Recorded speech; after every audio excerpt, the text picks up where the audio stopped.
मेरे प्यारे दर्शकों को आपके सबसे पसंदीदा डिबेट शो देश की बहस में दीपक चौरसिया का नमस्कार। कन्याकुमारी से क्षीर भवानी तक, कोटेश्वर से कामाख्या तक, लक्षद्वीप से लेह तक जो सबसे बड़ा मुद्दा होता है उसमें हम आपकी राय जानकर चुनते हैं देश की बहस का विषय। बहस की दशा और दिशा भी आपके माध्यम से तय होती है। साथ ही शो में आप और हमारे एक्सपर्ट पैनल मंच को साझा करते हैं और देश में हो रही सबसे बड़ी हलचल पर बेबाकी से अपनी बात रखते हैं। तो आइए शुरू करें देश की बहस माननीय जनता और मेहमानों के साथ। आज आपने देश की बहस का जो मुद्दा तय किया है वो है नए कृषि कानूनों का विरोध कम और समर्थन ज्यादा क्यों। इसे 82% लोगों ने वोट देकर देश की बहस का मुद्दा बनाना चाहा है। क्या नए कृषि कानूनों को लेकर देश के किसानों की राय बढ़ गई है? ये सवाल इसलिए उठ रहे हैं क्योंकि कानून का जितना मुखर विरोध हो रहा है उससे कहीं ज्यादा की तादाद में कानून का समर्थन वाले किसान भी सामने आए हैं। आज देश के 9 करोड़ किसानों के खाते में सीधे सम्मान निधि भेजने के बाद पीएम मोदी ने फिर दोहराया कि एमएसपी बंद नहीं होगी और न ही मंडी पर कानून से कोई असर पड़ेगा। ऐसे में सवाल आखिर समाधान के रास्ते में कहां फंसा है पेच? क्या राजनीति के चक्रव्यूह में किसानों को ढाल बनाकर इस्तेमाल किया जा रहा है? एक तरीके के बाद, क्योंकि अब ये सोच रहे हैं भी यहाँ बैठे हैं, बैठे बैठे थक जाएंगे। नहीं, हम लाशों की भी ढेर लगाएंगे, हम अपना खून भी इसके लिए कहीं तक भी, किसी हद तक भी जा सकते हैं। वो एक तरीके के बाद हम नई प्लानिंग के साथ आएंगे। लुधियाना से कांग्रेस सांसद रवनीत सिंह बिट्टू का ये बयान सुना आपने। जिस पंजाब में कृषि कानून पर सबसे ज्यादा कोहराम मचा है, वहाँ अन्नदाता के गुस्से की आग में घी डालने का काम कैसे किया जा रहा है? और ऐसे बयानों का असर आज पंजाब के भटिंडा में दिखा, जहां बीजेपी दफ्तर का घेराव करने जा रहे भारतीय किसान यूनियन के प्रदर्शनकारियों को पुलिस ने रोका तो बवाल मच गया। इधर दिल्ली बॉर्डर पर महीने भर से किसानों का आंदोलन जारी है। इन सब के बीच अन्नदाता को मनाने के लिए पीएम मोदी ने एक और कोशिश की। क्या वो कंपनी जो आपसे जिंजर खरीदती है वो आपसे जिंजर ही ले जाती है कि जमीन भी उठा के ले जाती है? फिनिशिंग प्रोडक्ट को ले जाने का एग्रीमेंट किया है, जमीन को नहीं। जमीन अपना है, अपना ही रहेगा। आप अरुणाचल के इतने कोने में बैठे हैं, आपको विश्वास है कि आपकी जमीन सुरक्षित है? प्रधानमंत्री नरेंद्र मोदी से अरुणाचल प्रदेश के गगन पेरिंग का ये सवाल कॉन्ट्रैक्ट फार्मिंग पर उठ रहे सवालों का सीधा जवाब, जिसमें आरोप लगाए जा रहे हैं कि कॉन्ट्रैक्ट करते ही जमीन चली जाएगी। पीएम ने फिर दोहराया कि न एमएसपी खत्म होगी न मंडियां बंद होंगी। न्यूनतम समर्थन मूल्य यानी एमएसपी पर अपनी उपज बेचना चाहते हैं, आप उसे बेच सकते हैं। आप मंडी में अपनी उपज बेचना चाहते हैं, आप बेच सकते हैं। आप अपनी उपज का निर्यात करना चाहते हैं, आप निर्यात कर सकते हैं। आप उसे व्यापारी को बेचना चाहते हैं, आप बेच सकते हैं। किसान आंदोलन के बीच प्रधानमंत्री नरेंद्र मोदी ने देश के 9 करोड़ से ज्यादा अन्नदाता के खातों में 18,000 करोड़ रुपए ट्रांसफर किए। उन्होंने लेफ्ट के गढ़ केरल पर सवाल किया कि वहां एपीएमसी क्यों नहीं है। पंजाब के किसानों को गुमराह करने के लिए आपके पास समय है। केरल के अंदर यह व्यवस्था नहीं है। अगर ये व्यवस्था अच्छी है तो केरल में क्यों नहीं है? क्यों आप दोगली नीति लेकर के चल रहे हो? पीएम के संवाद पर भी प्रदर्शनकारी किसान टस से मस होने को तैयार नहीं है। हम पढ़े लिखे किसान हैं, राजनीतिक पार्टी और ये प्रधानमंत्री जी हमें बेवकूफ नहीं बना पाएंगे। देश की बहस में आज इसी मुद्दे पर चर्चा करने जा रहे हैं कि कृषि कानून का समर्थन करने वाले किसानों की आवाज कब सुनेंगे प्रदर्शनकारी? क्या राजनीति के घमासान में फंस गया है कानून पर समाधान? और देश की बहस में हमारा आज का सवाल इसीलिए यही है। आपको बताते हैं आज का सवाल क्या है। क्या किसानों की तीनों बिल वापस लेने की मांग उचित है? आप इसका जवाब हाँ या ना में दे सकते हैं। आप अपनी राय हमारी वेबसाइट पर जाकर दे सकते हैं, हमारे मोबाइल ऐप पर को डाउनलोड कर सकते हैं। डाउनलोड करना बेहद आसान है। हमारे ट्विटर हैंडल से भी आप जानते हैं, फेसबुक पेज पर भी आप जा सकते हैं। लेकिन शो के दौरान अगर आपकी कोई राय है, सुझाव है, सवाल है, आप शो में शामिल होना चाहते हैं तो हमें 9711002266 पर आप एक छोटा सा व्हाट्सएप कर दें। सबसे पहले धीरेश पांडे मेरे साथ लखनऊ से जुड़ गए हैं, उनको भी इंट्रोड्यूस करता हूं। लेकिन साथ ही साथ मेरे साथ 3 खास मेहमान जुड़े हैं। विजय सरदाना है, कृषि इकोनॉमिस्ट है, कृषि अर्थशास्त्री हैं, वो मेरे साथ जुड़े हैं। जाना माना नाम है विजय सरदाना अपनी फील्ड के। रमनीक मान साहब एक किसान हैं, पंचकुला से हमारे साथ सीधे जुड़े हुए हैं। मेरे साथ सुरेंद्र सिंह राजपूत जी हैं जो कि नेशनल स्पोक्स पर्सन है कांग्रेस पार्टी के, वो जुड़े हुए हैं। सतनाम सिंह साहनी साहब एक किसान हैं, सिंधु बॉर्डर से मेरे साथ जुड़े हुए हैं। जसकरण सिंह काहन साहब मेरे साथ हैं यहाँ पर, वो है प्रेसिडेंट किसान यूनियन अमृतसर के, वो बुराड़ी बॉर्डर से मेरे साथ जुड़े हुए हैं। लेकिन सबसे पहले मैं आपको सुरेंद्र राजपूत जी एक स्टेटमेंट सुनाना चाहता हूं आपके ही मेंबर पार्लियामेंट रवनीत सिंह बिट्टू का। मुझे आप बताइएगा ये उचित है या अनुचित। सीधे चलाइए, रवनीत सिंह बिट्टू ने आज क्या धमकी दी है। 1 तारीख के बाद, क्योंकि अब ये सोच रहे हैं भी यहाँ बैठे हैं, बैठे बैठे थक जाएंगे, नहीं, हम लाशों की भी ढेर लगाएंगे, हम अपना खून भी इसके लिए कहीं तक भी, किसी हद तक भी जा सकते हैं। वो 1 तारीख को बाद हम नई प्लानिंग के साथ आएंगे। तो कांग्रेस के सांसद कह रहे हैं बेअंत सिंह जी के पोते हैं, लाशों के ढेर लग जाएंगे अब पंजाब में। सुरेंद्र सिंह राजपूत, अब ये इसका राजनीतिकरण नहीं तो और क्या है? लाशों के ढेर लगाने की बात हो रही है पंजाब के अंदर।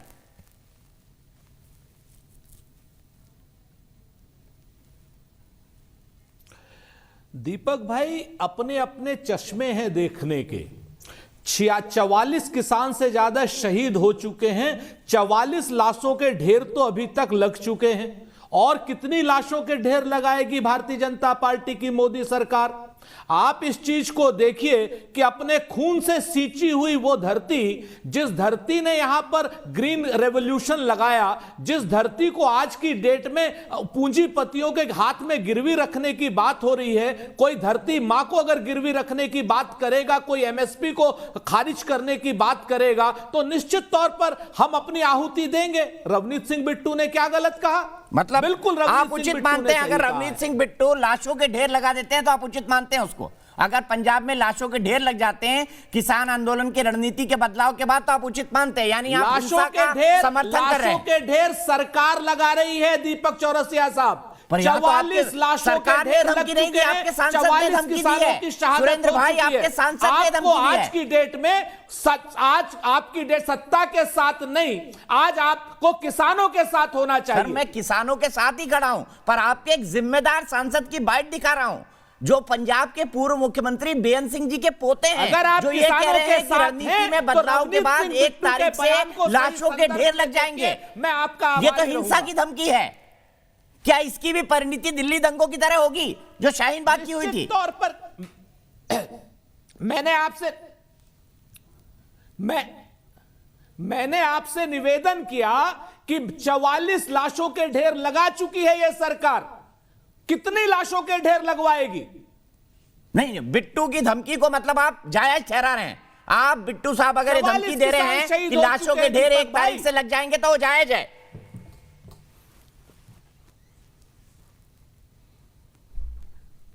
मैंने आपसे कहा कि 44 लाशों के ढेर सरकार लगा चुकी है। हम अपनी शहादत देने से पीछे नहीं हटेंगे। सरकार लाशों के ढेर लगाएगी, उसमें हम क्या कर सकते हैं? अगर हम दिल्ली आएंगे सरकार रोकेगी। पर यहाँ तो बिट्टू साहब कह रहे हैं कि लाशों के ढेर वो लगवा देंगे, कांग्रेसी सांसद कह रहे हैं कि लाशों के ढेर वो लगवा देंगे। पानी की बौछार क्या नहीं किया अन्नदाता के साथ में? ठीक है, मैं जवाब लेता हूं इसका सीधे। सतनाम सिंह साहनी साहब से जुड़े हुए हैं हमारे साथ। सतनाम सिंह साहनी सिंधु बॉर्डर से। सतनाम सिंह साहनी जी, क्या बिट्टू जी की बात से आप सहमत है कि लाशों के ढेर लग जाएंगे अगर किसान आंदोलन इसी तरह चलता रहा? शायद नलिन कोहली भी दिखाई देने लगे हैं मुझे, नलिन कोहली जी भी जुड़ गए हैं, उनके पास भी जाऊंगा। लेकिन सबसे पहले सतनाम सिंह साहनी जी, क्या लाशों के ढेर लगेंगे इस किसान आंदोलन के अंदर? दीपक जी देखिए, कोई किसी पॉलिटिकल नेता क्या बोलता है, हमारा उससे कोई लेना देना नहीं। हम किसानों की अगुवाई करते हैं, किसानों की बात करेंगे। हमारे किसान जो पीसफुली आंदोलन लड़ रहे हैं, बिल्कुल पीसफुली मूवमेंट लड़ रहे हैं। हम 3 महीने से लड़ रहे हैं, 1 महीने से हम दिल्ली में आंदोलन कर रहे हैं। हमारा किसी तरीके की राजनीति से कोई संबंध नहीं है, किसी पॉलिटिकल पार्टी से कोई संबंध नहीं है। हम पीसफुली आंदोलन लड़ते हैं। पंजाब का किसान देशभक्त है, लेकिन दुखद बात यह है कि किसानों की बात बिल्कुल नहीं सुनी जा रही। किसानों का बदनाम करने का जतन मत कीजिए, किसानों पर झूठे इल्ज़ाम लगाने मत करिए। ना तो हम खालिस्तानी हैं, ना हम पाकिस्तानी हैं, हम देश के किसान हैं, देश के सिटीजन हैं।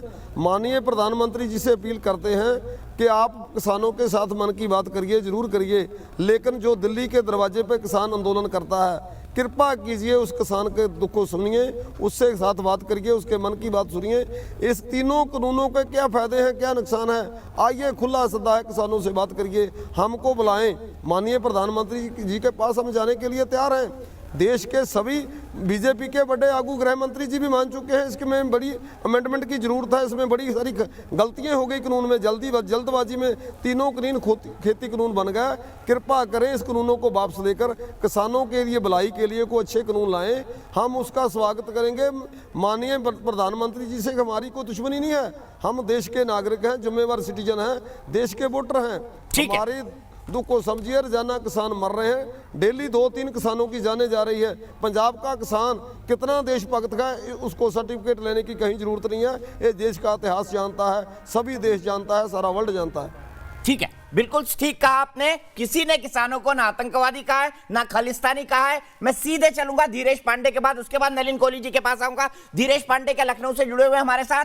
धीरेश पांडे, मेरा सवाल यही है आपसे, प्रधानमंत्री ने आज इतनी बातचीत की, क्या आपको लगता है ये किसान कानून इतने ज्यादा किसानों के खिलाफ है कि इनको वापस लिया जाना चाहिए? पांडे जी, आप क्या सोचते हैं प्रधानमंत्री को आज सुनने के बाद? देखिए, मेरा लीगल दृष्टिकोण जो इस पे, मैं एज एन एडवोकेट मैं जो इस पर एक पॉइंट डालना चाहता हूँ। पहले तो इसके पीछे बहुत बड़ा प्रोपेगेंडा चल रहा है। वो इस पॉइंट ऑफ व्यू से समझ में आता है कि जो भी रिसेंट रिपोर्ट आई है अक्टूबर 2020 में, Indian agriculture and allied industry report, जिसके अंतर्गत 58% जो हमारे भारत की जनता है, उस आबादी है, वो कृषि पर डिपेंडेंट है।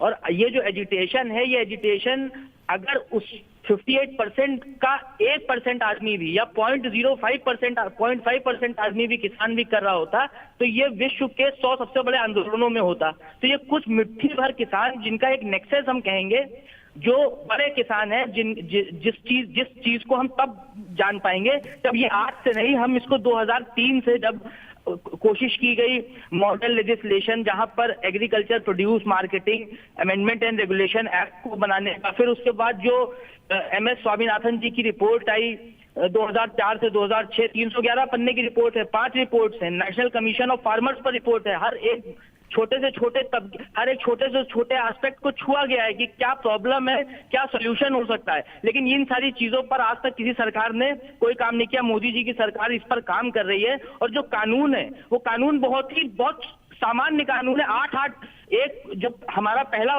एक्ट है, जिसे हम farmers produce trade and commerce act 2020 कहते हैं, वो उसमें सिर्फ 20 प्राविधान है, जिस पर ये लोग क्वेश्चन उठा रहे हैं कि स्टेट का जो MSP है वो इवेंचुअली खत्म हो जाएगा। MSP खत्म हो जाएगा, उसमें कहीं कोई परेशानी नहीं है। उसका सिर्फ और सिर्फ जो मेन फोकस है वो है इलेक्ट्रॉनिक ट्रेडिंग और ट्रांजैक्शन पर। जो APMC जो ये हमारे, धीरेज जी यही रुकना पड़ेगा, आपने पॉइंटेड बात कही है। धीरेज जी यही रुकना पड़ेगा, टाइम की मेरे पास लिमिटेशन है। सीधे नलिन कोहली जी के पास चलता हूं। नलिन कोहली जी, शायद आपने रवनीत सिंह बिट्टू का बयान ना सुना हो, मैं एक बार फिर सुनवा देता हूं। रवनीत सिंह बिट्टू जो कि सांसद हैं, बड़े नेता है पंजाब कांग्रेस के, उनका क्या कहना है सुनते हैं किसान आंदोलन के बारे में, उसके बाद बहस को आगे बढ़ाएंगे। सुरेंद्र सिंह राजपूत कह रहे हैं कि हाँ, लाशों के ढेर लग रहे हैं लेकिन सरकार लगवा रही है। उन्होंने बयान का खंडन नहीं किया, सुनते हैं क्या कहा उन्होंने। 1 तारीख के बाद, क्योंकि अब ये सोच रहे हैं भी यहाँ बैठे हैं, बैठे बैठे थक जाएंगे, नहीं, हम लाशों की भी ढेर लगाएंगे, हम अपना खून भी इसके लिए कहीं तक भी, किसी हद तक भी जा सकते हैं। वो 1 तारीख को बाद हम नई प्लानिंग के साथ आएंगे। नलिन कोहली जी, क्या बयान जायज है? क्या लाशों के ढेर लगने चाहिए किसान आंदोलन के लिए, क्योंकि सरकार सुन नहीं रही है? और राहुल गांधी जी, सोनिया गांधी जी थोड़ा सा भी अगर किसानों की चिंता करते, देश की चिंता करते, तो इसका ना केवल खंडन करते, एक्शन लेते। ये कोई सांसद की भाषा क्या है? किसानों की खून की आहुति एक राजनीतिक पार्टी का सांसद अपनी राजनीति के लिए लगवाएगा? ये कहाँ की बात है? किसानों का अधिकार है वो जो करना चाहे। जो किसान बैठे हैं वो अपनी बात रखेंगे। इसमें कांग्रेस पार्टी का क्या लेना देना है कि लाशों की ढेर लगवाएंगे किसानों की? मतलब हर व्यक्ति को ये ऑर्डर बनाएंगे क्या कि मतलब आप, और किस लिए लाशों की ढेर लगनी चाहिए किसी किसान की, किसी अन्नदाता की? वो अपनी बात जायज रूप से, संवैधानिक रूप से रखना चाहते हैं, उनका अधिकार है, वो खुद रखेंगे। खुद आपने किसान नेता को सुना, उन्होंने कहा कि जी हम अपनी बात खुद रखेंगे, राजनीति से लेना देना नहीं है। तो मतलब राहुल गांधी जी और उनकी पार्टी अब अपने राजनीतिक कामों के लिए किसानों की लाशों की ढेर लगाएंगे। मतलब ये किस प्रकार की शर्मनाक बयान है। ठीक है, सुरेंद्र सिंह राजपूत जी, शर्मनाक बयान है, क्या कहेंगे आप? क्योंकि नलिन कोहली कह रहे हैं कि अपने राजनीतिक स्वार्थ के लिए आप क्या किसानों के प्राणी की बलि लगाएंगे? फिर मैं रवनीत सिंह मान और विजय सरदाना जी के पास चलूंगा। सुरेंद्र सिंह राजपूत जी।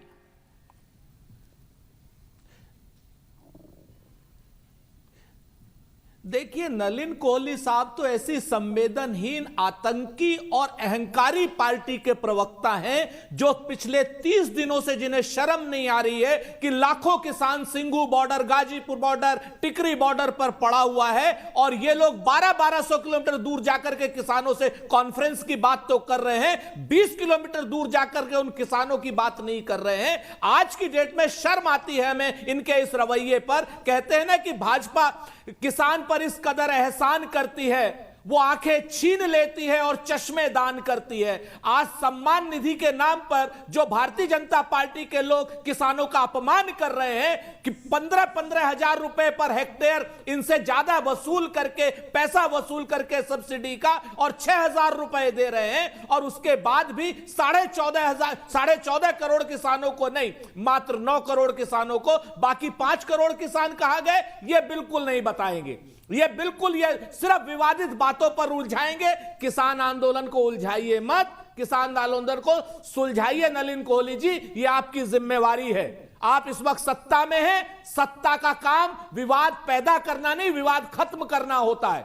प्रधानमंत्री जी से कहिए सिंघू बॉर्डर पर बैठे, खुले मन से बैठे, काले कानूनों को वापस लें। इस तरीके से बात नहीं चलेगी। ये रवनीत सिंह बिट्टू सरदार बेन सिंह के बेटे हैं जिन्होंने सुप्रीम शहादत दी है। आप समझते हैं सुप्रीम शहादत का मतलब? किसी भारतीय जनता पार्टी के नेता की उंगली भी कटी है क्या किसी आंदोलन में स्वतंत्रता के? नलिन कोहली जी, एक छोटा सा आपका, चूंकि आप हाथ उठा रहे हैं, मैं सीधे विजय सरदाना जी के पास चलूंगा। उसको मैं चाहता हूं कि किसानों के बीच एक हेल्दी डिस्कशन हो। नलिन कोहली जी, आपकी उंगली कटी है कभी? वो पूछ रहे हैं आपसे। ऐसा है, मेरी उंगली कटने का या ना कटने का इनके गंदी राजनीति से कोई लेना देना। और मैं एक चीज और कह देता हूं, कांग्रेस पार्टी के इन हरकतों के लिए, देश के लिए हम गले कटवा देंगे। इनकी हरकतों के लिए उंगली बिल्कुल खरोच तक नहीं आने देंगे, आना भी नहीं चाहिए, और किसान का तो बिल्कुल नहीं आना चाहिए। और क्या बातें कर रहे हैं राजपूत जी, लंबी लंबी यहाँ बातें छोड़ रहे हैं। किसानों को अपनी बात रखने दीजिए। 9 करोड़ लोगों को दिया, 14.5 करोड़ को क्यों नहीं दिया? आपने कितनों को दिया? आप जो है 50 साल से सत्ता में थे, भ्रष्ट कर दिया कृषि को आपने। यहाँ तक इस हालत को ले आए कि 9 करोड़ लोगों को आज भाजपा की सरकार दे रही है, आपने दिया नहीं, और आप प्रश्न उठा रहे हैं इनको क्यों दिया है। मतलब ये कोई राजनीति होती है? कमाल है बात। 1200 किलोमीटर क्या कृषि मंत्री राजनाथ जी, क्या अमित शाह जी, अलग अलग लोग नहीं मिले? कई नेता मिले किसानों के, अलग अलग रिप्रेजेंटेटिव्स गए, प्रतिनिधि गए, कई बातचीत के दौर हुए हैं। तो किनसे हो रहे थे? कांग्रेस पार्टी को राजनीति करनी है क्योंकि देश से, लोगों से, किसानों से कुछ लेना देना बचा नहीं। इनकी राजनीति है 2 करोड़ पन्नों, इन्होंने कहा 2 करोड़ सिग्नेचर हो गए। कल एक कार्यक्रम में अच्छे से एंकर ने समझाया कि मतलब इसके 60,000 इनके तो कार्यकर्ता लगते, और एक कागज के ऊपर में किसी का ना तो आधार नंबर है, ना एड्रेस है, ना कोई प्रूफ है, सिर्फ कागजों का ढेर भेज दिया। राजनीति करिए ना, लेकिन कोई राजनीति अकल के साथ। किसानों की लाशों की ढेर क्यों होनी चाहिए? शर्म आनी चाहिए आपको भी। आप रवनीत जी के बयान का खंडन करने की जगह उसके समर्थन में आ रहे हैं। आपको जो करना है आप करिए, जरूर करिए, लेकिन किसानों की आहुति आप क्यों लगवाना चाहते हैं अपनी राजनीति के लिए? ये बिल्कुल कदे नहीं हम लोग मानने को तैयार है, ना इसके साथ खड़े होंगे, ना इसका समर्थन करेंगे, इसकी भर्त्सना करेंगे और इसको शर्मनाक भी कहेंगे। ठीक है, मैं सीधे सुरेंद्र जी मैं आपके पास आऊंगा, क्योंकि मैंने आपको पहली बार मौका दिया था। नलिन कोहली और आप बराबर बात बोले। मैं सीधे विजय सरदाना जी के पास चलूंगा। विजय सरदाना जी, मुझे इस बात का जवाब दीजिए कि आज इतने सारे किसानों से प्रधानमंत्री ने बात की। मैं मानता हूं कुछ किसान भाई सिंधु बॉर्डर पे हैं, टिकरी बॉर्डर पे हैं, गाजीपुर बॉर्डर पे हैं, उनकी अपनी समस्याएं हैं, लेकिन क्या उनकी बात में कोई लॉजिक है? उनकी बात में कोई दम है? आप एक एग्रीकल्चर इकोनॉमिस्ट के तौर पर क्या सोचते हैं? देखिए, मैं इतना जानता हूं कि कोई भी कानून या कोई भी समस्या डेमोक्रेसी में तो चर्चा से ही सॉल्व होगी ना। आज अगर सुप्रीम कोर्ट में मैटर उठा, सुप्रीम कोर्ट ने भी यही कहा कि देखिए आपके जो विचार हैं वो आप लिख के एक जो कमेटी बना देते हैं उसमें रखिए, आमने सामने बैठ के चर्चा करिए। डेमोक्रेसी में चर्चा के अलावा कोई रास्ता होता ही नहीं। अगर हम सारे फैसले सड़कों पे और बॉर्डर पे करेंगे तो पार्लियामेंट की जरूरत क्या है? और दूसरा मेरा सुझाव है कि अगर ये कानून इतने ही खराब है और आपको लगता है सारे सांसद आपके साथ हैं, तो जब नेक्स्ट पार्लियामेंट सेशन हो तो आप प्राइवेट मेंबर बिल ले आइए उसको ओवरराइड करने के लिए। अगर सांसद वो पास कर देते हैं तो आपका बिल माना जाएगा। सारी सुविधाएं संविधान में आपके पास हैं। संवैधानिक तरीके से जो भी आप बात रखेंगे सरकार को माननी पड़ेगी, कोर्ट को माननी पड़ेगी। लेकिन सुप्रीम कोर्ट ने भी ये कहा है कि अगर आप बैठना चाहते हैं, आपका संवैधानिक अधिकार है, आप बैठे रहिए, लेकिन जब तक आप चर्चा नहीं करेंगे आप सालों बैठे रहिए, कुछ नहीं होगा। और दूसरी बात जो रवनीत जी ने कही, अगर एक आम आदमी होता तो अभी तक उसको अरेस्ट कर लिया जाता। क्या एक सांसद, रिस्पेक्टेड सांसद देश की युवा शक्ति को क्या मैसेज दे रहा है? क्या यही कांग्रेस की नीतियां रहेंगी कि कल को कोई भी आदमी सड़क पे आके धमकाए कि मैं खून खराबा कर दूंगा और हम चुपचाप बैठे देखते रहेंगे? क्या सरकार को कार्रवाई नहीं करनी चाहिए ऐसे एमपीज के खिलाफ जो देश की जनता को धमका रहे हैं खुलेआम टीवी पे? क्या इनको अरेस्ट नहीं करना चाहिए और उनसे पूछा तो जाए कि क्या धमकाना चाह रहे हैं? एक बयान लेना चाहिए, रिटर्न में इनसे माफी मंगवानी चाहिए। किसकी लाशें बिछवाना चाह रहे हैं? किसान की, जनता की, एमपीज की, बीजेपी की, कांग्रेस की, किसान नेताओं की, किसकी लाशें बिछवाना चाह रहे हैं? ठीक है, मैं सीधे जसकरण जी के पास चलता हूं। जसकरण जी, डेमोक्रेसी में डायलॉग ही सबसे बड़ी चीज है, लेकिन 2 बार की चिट्ठी के बाद भी आप बातचीत नहीं करना चाहते, क्यों? फिर यह मामला हल कैसे होगा? दीपक चौरसिया जी, बात तो ये है, बहस 3 महीने से बहस हो रही है। बहस में हो रहा है कि मोदी साहब कह रहे हैं ये कानून किसान के पक्ष में है और किसान कह रहे हैं, हम कह रहे हैं कि हमारे पक्ष में नहीं है। ये बात सीधी है। जो 3 काले कानून मोदी साहब लेके आए हैं उनको हमने तो मांगा ही नहीं है। ना यूपी के किसान ने मांगा, ना पंजाब के किसान ने मांगा, ना हम मांगा, किसी ने मांगा ही नहीं, ना किसी किसान जथेबंदी ने मांगा है। जो हमने चीज़ मांगी नहीं वो हमको क्यों दी जा रही है? हमने तो मांगा डॉक्टर स्वामीनाथन कमीशन की रिपोर्ट लागू कीजिए। और ये बेसलेस बहस करने का फ़ायदा क्या? 3 महीने से यही चल रहा है। मोदी साहब कह रहा है कि किसान के पक्ष में, मोदी साहब को तो पता ही नहीं। मोदी साहब जो 32 किसान की जानें चली गई हैं उनके पास वो नहीं गया। और अदानी के घर में, अंबानी के घर में एक उनका पोतरा पैदा हो गया है, वो उनके घर में चला गया।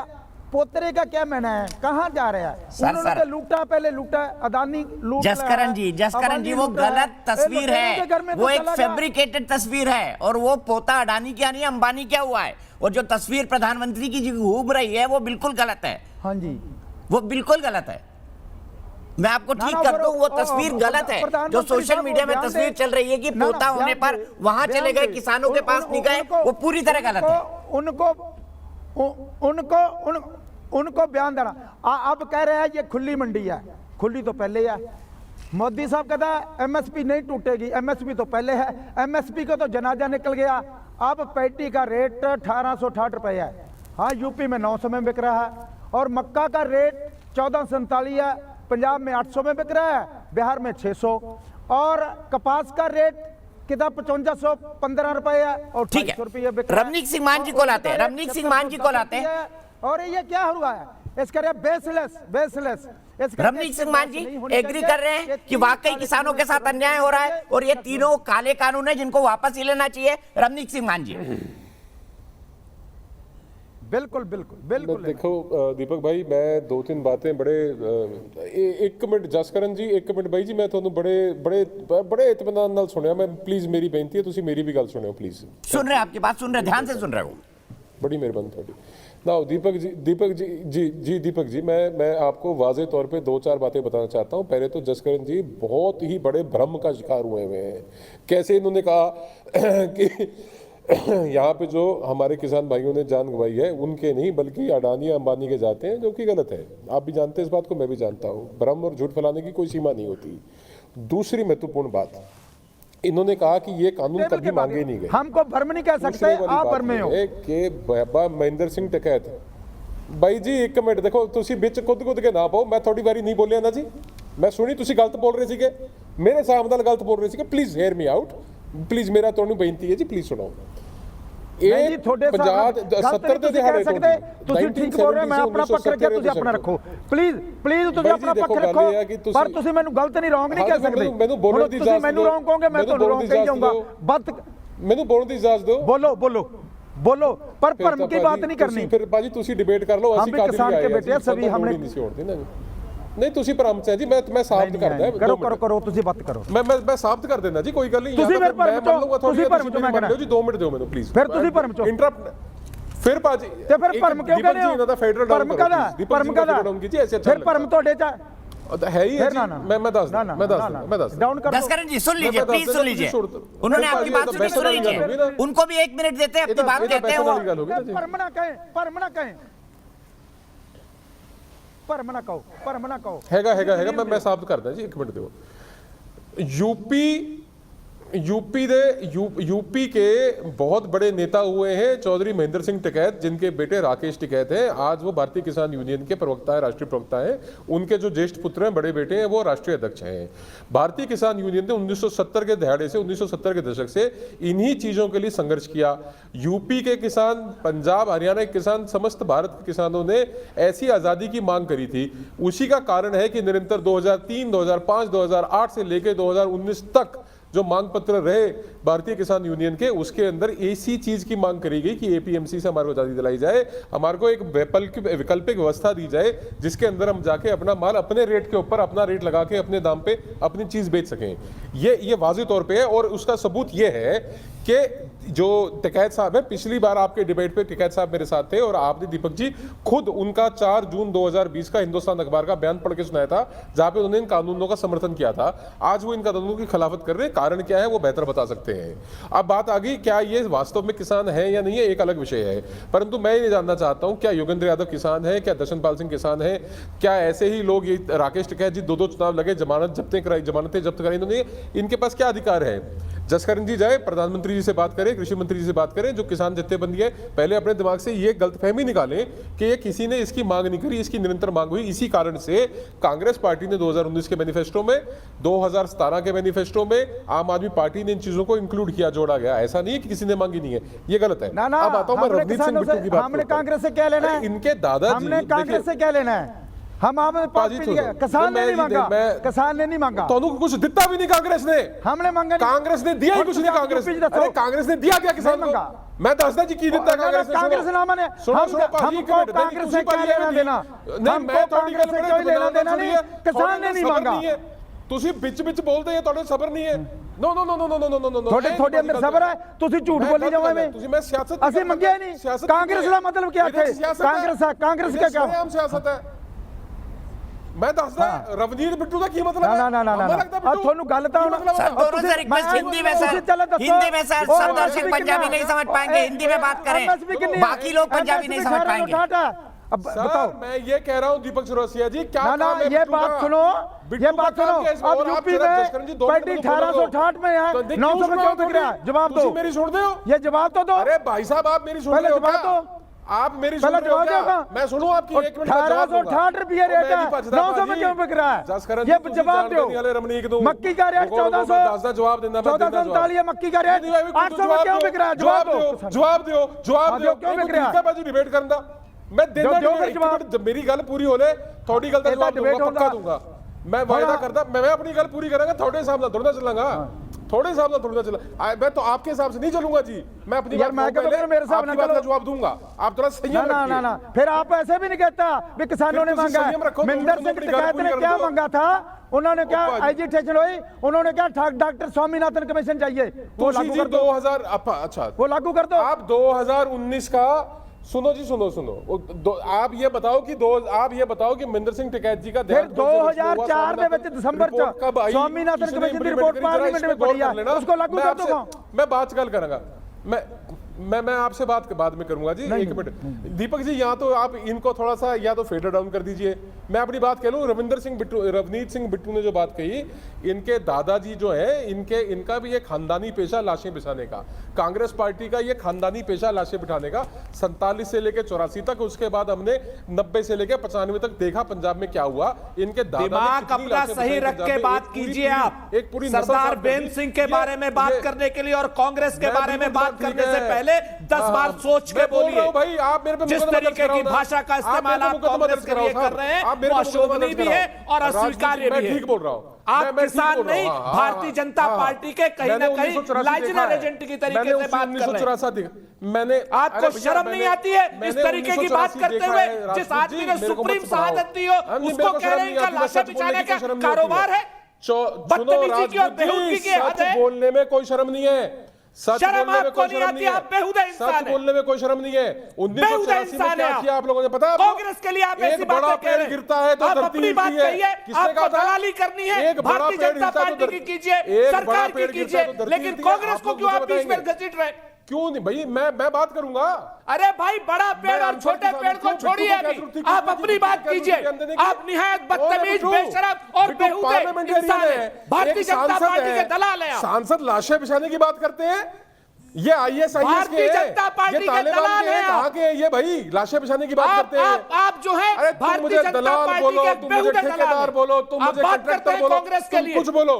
कांग्रेस ने देश को क्या दिया ये आपको मालूम है? आप कातिलों के प्रतिनिधि हैं, आप कातिलों के प्रतिनिधि हैं। और मैं बताऊं आपको, भारतीय जनता पार्टी के वाज़े तौर पे सुनिए आप। अच्छा चलो, मैं अब कांग्रेस के लिए बात करते हैं, आपको शर्म नहीं आती? मैं आपकी और बात कर रहे हैं, मैं आपकी और पोल खोलता हूं। की बात कर रहे थे, सिखों के कातिलों के लिए मैं हिमायत करूंगा। 800 रुपए किसानों को 1800 मत दिलवाइए, ये दलाली आप कीजिए। आप अपना दिमागी तवाज़ुन खो चुके हैं। लाशों की बात करेंगे, लाशों की बातें आप लोगों के मुंह से शोभा नहीं देती। आप अपना दिमागी तवाज़ुन खो चुके हैं। आप अपना दिमागी तवाज़ुन खो चुके हैं। कांग्रेस पार्टी की मुखालफत करते, की हिमायत करते आप भूल गए हैं। आप खो चुके हैं, आज नहीं पहले से खो चुके हैं। मैं बताता हूं। आप कांग्रेस के लिए बात करेंगे? बिल्कुल मैं क्या आपके पास हैसियत है कांग्रेस के लिए बात करने की? मैं मान लिया, दो प्रधानमंत्री हमने खोए हैं। सरदार बेन सिंह को हमने खोया, प्रधान बना लिया, आप हमारे को बताएंगे? खानदानी पेशा अरे इस धरती पुत्र मैं धरती पुत्र हूं। क्या बात कर रहे हैं आप? बेन सिंह को इस तरीके की बातें कहते हुए डेर लगाने है बिल्कुल। अरे कौन से धरती के पुत्र हैं आप? अमर सीट का चंडीगढ़ में जो आपने मेमोरियल बनाया ना, आपकी सरकार ने पैसे नहीं दिया। सरदार बेन सिंह को, शहीद जाके देखिए चंडीगढ़ में आज तक पूरा नहीं हुआ बंसल मेमोरियल। अरे भाई 35 साल हो गए, सुनो, 35 साल हो गए, आज तक मेमोरियल पूरा नहीं किया आपकी सरकारों ने। आप छोड़ दो, आपको शर्म नहीं आती? छोड़ दो। आपके साथ पाकिस्तान का समर्थन कर रहे हैं और आप भाजपा का समर्थन कर रहे हैं। 5 अक्टूबर 2020 को भाजपा का समर्थन करने वाले भारतीय जनता पार्टी के एजेंट हैं आप। ठीक है, हाँ, मैंने सुना आपको। भारतीय जनता पार्टी हाँ बिल्कुल, मैं पागल भी हूँ, मैं पाकिस्तानी भी हूँ, मैं खालिस्तानी भी हूँ, मैं खालिस्तानी भी हूँ, मैं एजेंट भी हूँ, मैं सब कुछ हूँ। आप मेरे को बात अपनी कर लेने दो। हाँ, देखिए कितनी तकलीफ होती है ना सच सुन के। आप आतंकवादियों का समर्थन कर रहे हैं। ऐसे सरदार बेन सिंह की शहादत को आपने जन्म सही ठहराया। मैं हूँ आतंकवादी भाई। अरे ये सिर पे दस्तार बांधी है। 1984 से लेकर आज तक कांग्रेस पार्टी ने सरदारों को तो माना ही है। आप देखिए, आप छोड़िए इन बातों, जाने दीजिए, कुछ नहीं रखा इन बातों में। अरे सिर पे दस्तार आपकी बंधी हुई देखी है मैंने, इन दस्तारों की इज्जत हमने की है। आप दस्तारों को बेचने वाले लोग हैं, पाकिस्तानियों को बेचने वाले लोग हैं, और अपनी दस्तारों को भारतीय जनता पार्टी के चरणों में रखते हैं। हाँ, तुम अपनी ना सुन, तुम ना अपनी जुबान पे मुझे पता है, आपकी सारी चीजें पता है आपकी। जरा मर्यादा से बात कर रहे हो आप। आपको फ्यूल मिल रहा है ये भी मालूम है। अच्छा, मैं दोनों से रिक्वेस्ट करता हूं, आप दोनों मेरे दोनों सम्मानित पैनलिस्ट हैं। आप दोनों थोड़ा सा ठंडा हो जाइए। मैं दोनों से रिक्वेस्ट करता हूं, दोनों का एक दूसरे पर आरोप लगाने का अधिकार है। मैं 1 मिनट के लिए रुकता हूं, जय दीक्षित के पास चलता हूं। मेरे एक दर्शक जुड़े हैं गाजियाबाद से, नलिन कोहली हाथ उठा रहे हैं, लेकिन विजय सरदाना जी के पास भी मुझे जाना है, क्योंकि लॉजिकल पॉइंट्स पर डिस्कशन करना है। और सतनाम सिंह साहनी साहब के सामने मैं विजय सरदाना जी को लेकर आऊंगा और यह बात करूंगा कि मार्केट रेट और एमएसपी क्या दोनों में अंतर है। जय दीक्षित, क्या किसानों की तीनों काले कानून वापस लेने की मांग को आप जायज और उचित मानते हैं? मैं चौरसिया जी, बहुत बहुत धन्यवाद आपका। पहली 1947 आजादी के बाद पहली कोई ऐसी सरकार आई है जो किसानों के विषय में सोचने का काम किया है, और 1000 से ऊपर मंडियों को इन्होंने ऑनलाइन जोड़ा है। जो किसानों को एक सीमित दायरे में बांध के रख दिया था पूर्ववर्ती सरकारों ने, उसको भारत की जो हमारी नरेंद्र मोदी सरकार है, उसने 1000 मंडियों को जो देश के अंदर है, किसानों की जो दायरे है उसको देश एक नेशन एक भारत एक श्रेष्ठ भारत के आधार पे इन्होंने देश को जोड़ा है। और एक कहीं ना कहीं एक ऐसा कदम है जहां पे किसानों को स्वायत्तता दी गई है, स्वतंत्रता दी गई है, और आज तक किसी ने किसानों के हित के बारे में ऐसा नहीं सोचा। इसलिए मैं इस किसान बिल का समर्थन करता हूं। ये बिल जो है कहीं ना कहीं किसानों के अकाउंट को डायरेक्ट भारत सरकार के अकाउंट से जोड़ता है। पहले जो हमारे पूर्ववर्ती प्रधानमंत्री और सांसद हुआ करते थे, वो कहते थे कि रुपया चलता है तो घिसता है, और घिसता है तो हाथ में लगता है, और उसके बाद धीरे से वो जेब में चला जाता है। नरेंद्र मोदी सरकार ने ये दिखाया है कि अगर 1 रुपया केंद्र सरकार से गया तो 1 रुपया किसान के जेब में जा रहा है। एक अपने आप में बहुत बड़ी उपलब्धि है। किसानों के हित में काम किया गया है। अंत्योदय योजना हो, किसान क्रेडिट कार्ड हो, कहीं ना कहीं नरेंद्र मोदी सरकार ने 2014 से लेकर आज 2020 में हम बात कर रहे हैं, अगर किसी का उत्थान हुआ है तो किसानों का उत्थान हुआ है। ठीक है, बहुत बहुत शुक्रिया जय। मुझे यही रुकना पड़ेगा, समय की आपने बड़ी पॉइंटेड और क्लैरिटी के साथ बात की जाए, और इन्हीं बातों को मैं सतनाम सिंह साहनी जी के पास ले जाता हूं। सतनाम जी देखिए, मैं आपको एक तर्क बता दूं कि तर्क ये है कि भाई किसान तो बहुत कम है, दूर दूर के किसान प्रधानमंत्री से बात कर रहे हैं, और एक जनरल पब्लिक परसेप्शन बन रहा है जो किसी भी आंदोलन के लिए मैटर करता है कि कुछ किसान जो हैं वो अपनी जिद पर अड़े हुए हैं। सतनाम जी, आपकी जो भी क्वेरीज हैं, मेरे ख्याल से विजय सरदाना बिल्कुल सही आदमी है उसका जवाब देने के लिए। आप बताइए, क्या आप लोगों के मन में जो ये ख्याल बनता जा रहा है उसको आप उचित मानते हैं? और दूसरा, बातचीत नहीं होगी तो बात आगे कैसे बढ़ेगी? देखिए दीपक जी, पहली तो बात ये, हम कोई मुट्ठी पर किसान नहीं है। आके सिंगू बॉर्डर पर देखिए, टिकरी बॉर्डर पर देखिए। दूसरा, हमारा किसी तरह की राजनीति से पॉलिटिशियन के साथ हमारा कोई संबंध नहीं है। तीसरी बात, हमने कभी बातचीत से मना नहीं किया। जब भी सरकार ने बुलाया, गवर्नमेंट ऑफ इंडिया ने जब भी बुलाया, हम बातचीत के लिए, हमारे नेता लोग सभी आए हैं, हम भी साथ आए हैं। जब भी सरकार बुलाती है, हम सरकार के साथ बातचीत की है, अपना पक्ष लिखित रूप में भी दिया है, बोलकर भी बताया है कि इसमें ये गलत है। इन कानूनों में किसानों का कोई भला होने वाला नहीं है, ये बात समझिए। जब प्रैक्टिकली जो लोग एग्रीकल्चर करता है, हम किसान लोग हैं, छोटे किसान हैं, हम अच्छी तरह जानते हैं किसानों का क्या, किसमें क्या भला होगा। ये इसका कोई किसानों के भला होगा तो हमको क्या लोड है? हम घर से दूर आकर आप आके देखिए, आसमान के नीचे टेम्परेचर कितना है, कितनी ठंड की रात है। किसी किसान को क्या मिलेगा ऐसे रोड पर बैठ के?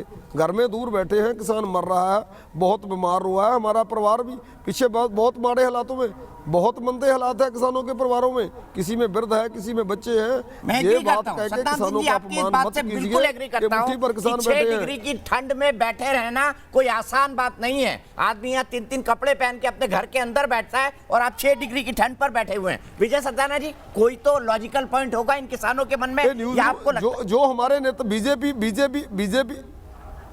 वाले भाई नेता लोग बैठे हैं, उसे हम निम्रता से बेनती करते हैं, देखिए ऐसी बात मत कीजिए जिसके साथ किसानों को दुख पहुंचे। किसान पहले ही बहुत परेशान है, हाँ ना हम मुट्ठी पर हैं। ये लाखों किसानों की तौहीन मत कीजिए। करोड़ों किसान देश का आंदोलन कर रहा है। ऐसे कहकर किसानों के दुख को और बढ़ाने का कृपा करके जतन ना करें, किसानों को दुख को समझे। ठीक है विजय सरदाना जी, क्या मेरिट पे एमएसपी वाली बात उतरती है? जो जसकरण जी कह रहे हैं, जसकरण जी कह रहे हैं कि गन्ना की एमएसपी तो 1800, लेकिन किसान देशभक्त है, किसान देशभक्त है, देश का अन्नदाता है। ठीक है सतनाम सिंह जी, मैं बिल्कुल आपकी बात पे एग्री करता हूँ। किसान देशभक्त है, किसान पर हर भारतीय का कर्ज है, क्योंकि अगर उसके पेट में 2 रोटी नहीं जाएगी तो शायद मैं भी बोल नहीं सकूंगा, मुझ में भी वो एनर्जी नहीं रहेगी और मैं भी बोल नहीं सकूंगा। हर भारतीय आपका कर्जदार है, क्योंकि आप उसको खाने को रोटी देते हैं जो एक बेसिक नीड है। लेकिन विजय सरदाना जी, ऑन ए लॉजिकल पॉइंट मैं आपसे समझना चाहूंगा, ये जो एमएसपी का चक्कर है ये क्या है, और क्या ऐसा भी होता है कि एमएसपी से ऊपर लोगों को मूल्य मिले अगर प्रोडक्ट अच्छा है तो? देखिए, आज भी अगर आप सरसों की बात करते हैं, मैं छोटा सा उदाहरण दे रहा हूं आपको। आज सरसों का भाव ओपन मार्केट में एमएसपी से ऊपर है, सोयाबीन का रेट एमएसपी से ऊपर है, गेहूं का रेट एमएसपी से कम है, चावल का कम है। आप एक बात समझिए कि मान लीजिए आप और हम आज एक देश चला रहे हैं, देश में खपत है मान लीजिए गेहूं चावल की 40 मिलियन टन, 50 मिलियन टन, हम 100 मिलियन टन पैदा कर रहे हैं। हम ये कह रहे हैं कि हमारे को तेल चाहिए जिसको हम आयात कर रहे हैं, हमें गेहूं नहीं चाहिए आज उतना जितना पहले चाहिए था, क्योंकि हर राज्य उगाने चाह रहा है। पहले मध्य प्रदेश में इतना नहीं होता था, राजस्थान में नहीं होता था, यूपी में नहीं होता था। 60 साल में देश बदल गया, देश की जरूरतें बदल गई। आप चाहते हैं कि 1960 में जैसे देश चलता था वैसा ही चलता रहे, क्या ये लॉजिकल है? पहली बात। दूसरा सवाल ये आता है कि एफसीआई ने पिछले 56 साल हरियाणा, पंजाब और यूपी से अनाज खरीदा, आपकी मंडियां तैयार हो गई, आपको सिखा दिया, आप विकसित हो गए। क्या आप एफसीआई को गरीब राज्यों की तरफ नहीं जाना चाहिए जहां किसान तड़प रहा है? क्या उनको आप सपोर्ट की जरूरत नहीं है? आपको पूरा सपोर्ट किया, आपको पैरों पे खड़ा किया, क्या आप उनकी जिम्मेवारी वहां नहीं बनती? आपको ये सोचना चाहिए। तीसरी बार हमेशा किसान इस बात को ये बोलते हैं कि साहब हमने आपको दिया फूड सिक्योरिटी, तो सर जो आपके लिए कैनाल बनी, डैम बना, उसमें पूरे देश का टैक्स पेयर का पैसा लगा, पूरे देश ने आपका सपोर्ट किया कि आप पैदा करिए। 56 साल आपकी मेहनत का हमने पूरा पैसा दिया, सब कुछ किया, कभी तो आप पैर पे खड़े होंगे। अब आप कहते हैं नहीं वो बैसाखी पूरी जिंदगी चलती रहे, देश कुछ ना बदले, क्या ये उचित है? पहली बात, आप अपने घर में जो बच्चा होता है उसको भी कहते हैं अपने पैरों पे खड़े हो। क्या देश अपने पैरों पे, या जो राज्य आगे निकल चुके, हरियाणा, पंजाब अगर अपने पैरों पे खड़ा होगा तो हम बिहार, उड़ीसा और बाकी गरीब राज्यों का सोचेंगे।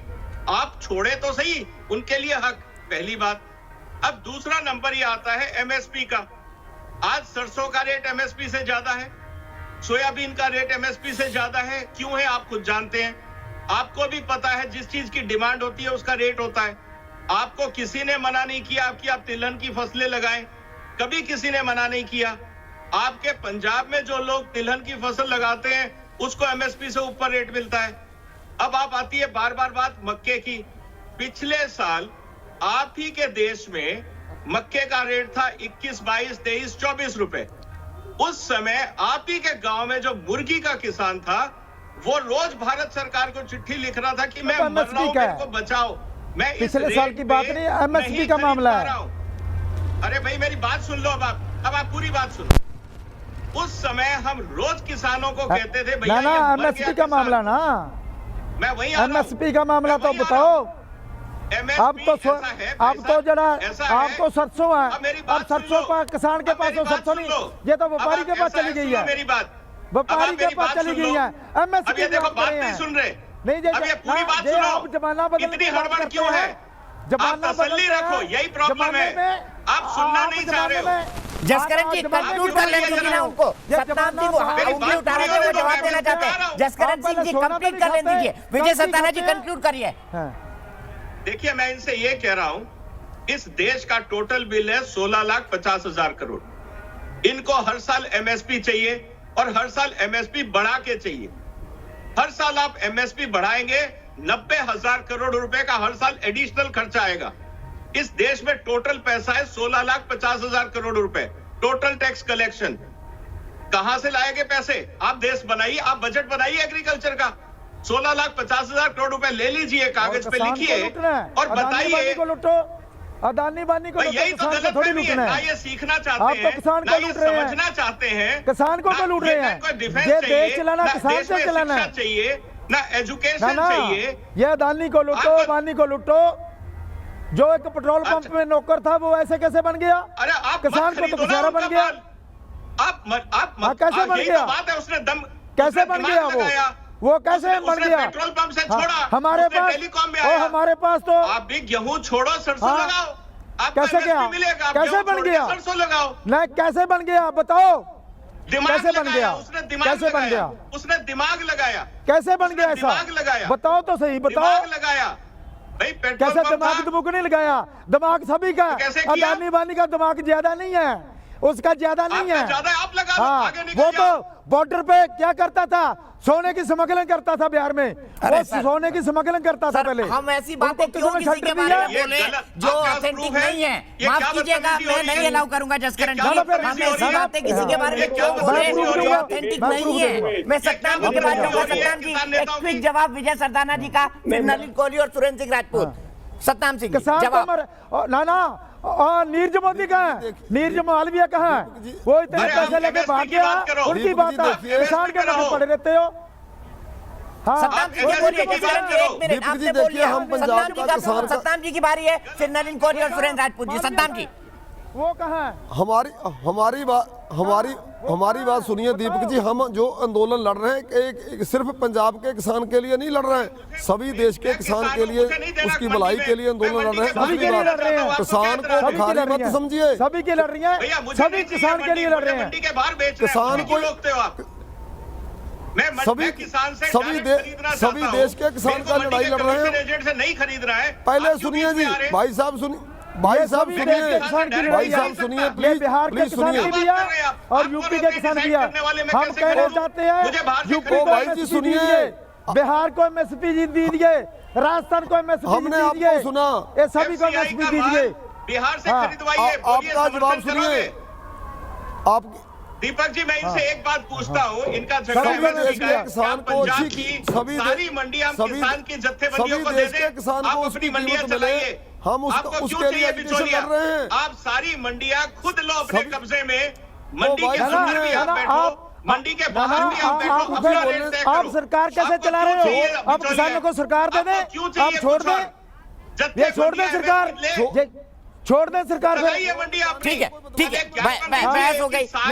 मैं देखिए लॉजिकल बातें विजय सरदाना ने कही। सतनाम सिंह जी और जसकरण जी, आप पॉलिटिकल मैनेवरिंग तो कर रहे हैं, सोशल मैनेवरिंग तो कर रहे हैं, लेकिन उनकी बात के पॉइंटेड जवाब नहीं दे रहे। मैं सीधे नलिन कोहली जी के पास आना चाहूंगा। नलिन कोहली जी, सबसे बड़ा पॉइंट यहां पर यह कि एक हिंसा वाला बयान और उसके बाद ये कंफ्यूजन कि कौन किसके साथ है। कई सारे लोग हैं जो कहते हैं कि हम कानूनों के साथ हैं, कई सारे ऐसे जो कहते हैं खिलाफ है। अब बीच का रास्ता कहां से निकलेगा? क्योंकि जिद तो आपको भी छोड़नी होगी, बीच का रास्ता तो आपको भी निकालना होगा, क्योंकि अंततः आप सरकार में हैं और सरकार को झुककर आगे आकर लोगों से बातचीत करनी चाहिए। सरकार कर भी रही है दीपक जी, सरकार कहाँ अड़ी हुई है? सरकार के साथ कई दौर हुए हैं बातचीत के। आज प्रधानमंत्री मोदी जी 9 करोड़ ऐसे किसानों के अकाउंट में जो प्रधानमंत्री को निधि स्कीम है 6,000 रुपए सालाना, उसको फिर से ट्रांसफर किया एक और किस्त, 5 किस्तें जा चुकी। ठीक है, छोटा ही सही, लेकिन है तो ना मदद। किस लिए ये मदद किया जा रहा है? ताकि किसानों के साथ जो एक आवश्यकता है वो पूरी की जाए। अब आपने कहा बात कैसे बढ़े, मैं डिबेट को बड़े ध्यान से सुना, संविधान से बात। मुझे दुख हो रहा था कि लॉजिकल बातें छोड़कर ये आपस में तू मैं क्यों? ठीक, मैंने शुरू में कहा किसान का अधिकार है, जो बैठे हैं, जो उनके नेता भी हमारे कार्यक्रम में बैठे, आपके कार्यक्रम में, उनका अधिकार है कि वो अपनी बात रखे। किसने कहा नहीं रख सकते? यही तो संविधान की खूबसूरती है। लेकिन उतना ही संविधान का अधिकार है कि विजय सरदाना जी अगर कुछ कह रहे उनकी बात को सुने, दूसरे व्यक्ति कुछ कह रहे तो उनकी बात को सुने। ऐसा थोड़ी ना हो सकता है कि मैं अपनी बात पूरी रखूंगा, मुझे आपकी बात पसंद नहीं आएगी तो मैं आपके ऊपर में आलोचना करूंगा। क्यों हम कह रहे, मैं अडानी जी से कभी नहीं मिला, मैं जसकरण जी से भी कभी नहीं मिला, लेकिन ये थोड़ी ना मेरे लिए कोई शोभा की बात होगी कि मैं उन पर कोई आरोप लगाऊं या जो अडानी जी पे आरोप लगाऊं। मैंने मांगा था। नहीं, जो आप कहे वो सच्ची बात है, जो आप कहे कर रहे हैं आप, जो आप कहे वो सच्ची बात है। भाई साहब, आप उससे उम्र में बड़े हैं और मैं आपको बहुत ये हमको ये बताओ, लेकिन हम किसान ने दूसरा आपने नीरज मोदी की बात की, मैं नीरव मोदी का कहता हूँ। पैसे किसने दिए नीरव मोदी को? कांग्रेस ने। कौन उसकी पार्टी में जाता था? राहुल गांधी जी। और आप सवाल पूछ रहे हैं हमसे कि नीरव मोदी, उसको वापस लाने के लिए कौन सी सरकार कर रही है प्रयास? मोदी जी की सरकार। थोड़े से तो भाई साहब खबर तो रख लीजिएगा।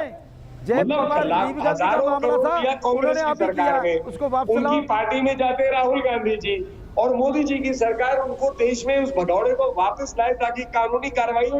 वहां फंसा हुआ है वो, लंदन में लड़ रहा है कि वापस लाए, और सरकार हमारी पूरी लड़ रही है। कई लोगों को वापस तो इसीलिए मैं आपसे कह रहा हूँ, देखिए भाई साहब, आप अपनी बात किसानों वाली रख रहे हैं, आपको गुमराह कोई किसी ने कहा गलत खबर दिया, लेकिन आप अपनी बात रखिए, सरकार अपनी बात रख रही है, उनके हित में कोई बात निकलेगी, उस मंशा से आगे बातें बढ़ती है। ठीक है सुरेंद्र भाई, मुझे ब्रेक के लिए रुकना है, लेकिन मेरा वादा है डिस्कशन ब्रेक के बाद आपसे ही शुरू होगा। ब्रेक, और ब्रेक के बाद हम तुरंत वापस आते हैं। सुरेंद्र भाई से मैं सवाल जरूर पूछूंगा कि आखिरकार मान साहब पर उन्होंने इतना हमला क्यों कर दिया। ब्रेक के बाद।